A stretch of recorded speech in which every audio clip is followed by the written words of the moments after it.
Kisah di balik lukisan karya Sri Mulyani 17 tahun lalu yang dijarah, sosok penjarah terekam.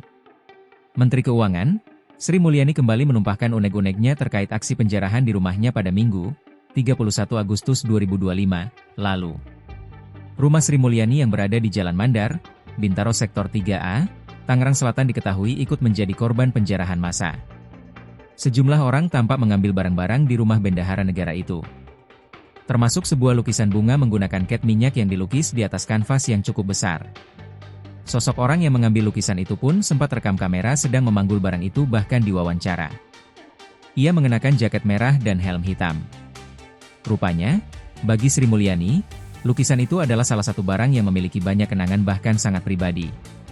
Melalui akun Instagramnya, Sri Mulyani menuliskan, lukisan itu adalah hasil karyanya 17 tahun yang lalu yang merupakan hasil dan simbol perenungan serta kontemplasi diri. Sehingga menyimpan banyak kenangan sama seperti rumahnya yang jadi korban penjarahan, merupakan tempat anak-anak tumbuh dan bermain.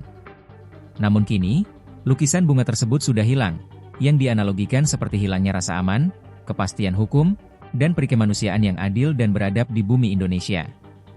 Meski demikian, lanjut mantan Direktur Eksekutif IMF itu menilai, hilangnya lukisan hasil karyanya tak sebanding dengan meninggalnya sejumlah warga dalam demo beberapa waktu lalu.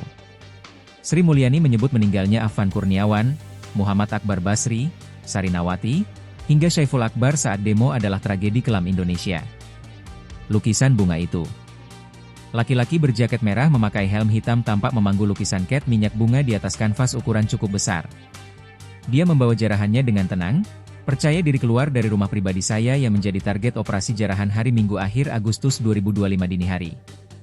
Lukisan bunga itu bagi penjarah pasti dibayangkan bernilai sekedar seperti lembaran uang.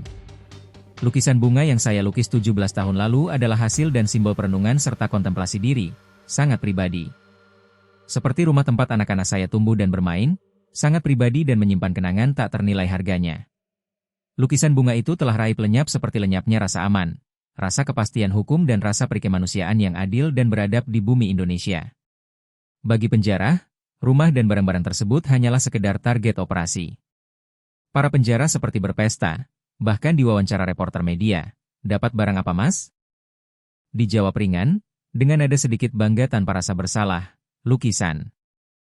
Liputan penjarahan dimuat di media sosial dan diviralkan secara sensasional. Menimbulkan histeria intimidatif yang kejam. Hilang hukum, hilang akal sehat dan hilang peradaban dan kepantasan, runtuh rasa perikemanusiaan. Tak peduli rasa luka yang tergores dan harga diri yang dikoyak yang ditinggalkan. Absurd. Minggu kelabu akhir Agustus itu, ada korban yang jauh lebih berharga dibanding sekedar lukisan saya, yaitu korban jiwa manusia yang melayang yang tak akan tergantikan. Afan Kurniawan, Muhammad Akbar Basri, Sarinawati, Syaiful Akbar, Reza Sendi Pratama, Rusdam Diansyah, Sumari. Menimbulkan duka pedih yang mendalam bagi keluarga. Tragedi kelam Indonesia. Dalam kerusuhan tidak pernah ada pemenang.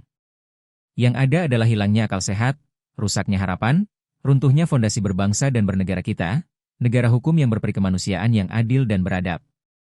Indonesia adalah rumah kita bersama. Jangan biarkan dan jangan menyerah pada kekuatan yang merusak itu. Jaga dan terus perbaiki Indonesia bersama, tanpa lelah, tanpa amarah dan tanpa keluh kesah serta tanpa putus asa. Bintaro, 2 September 2025.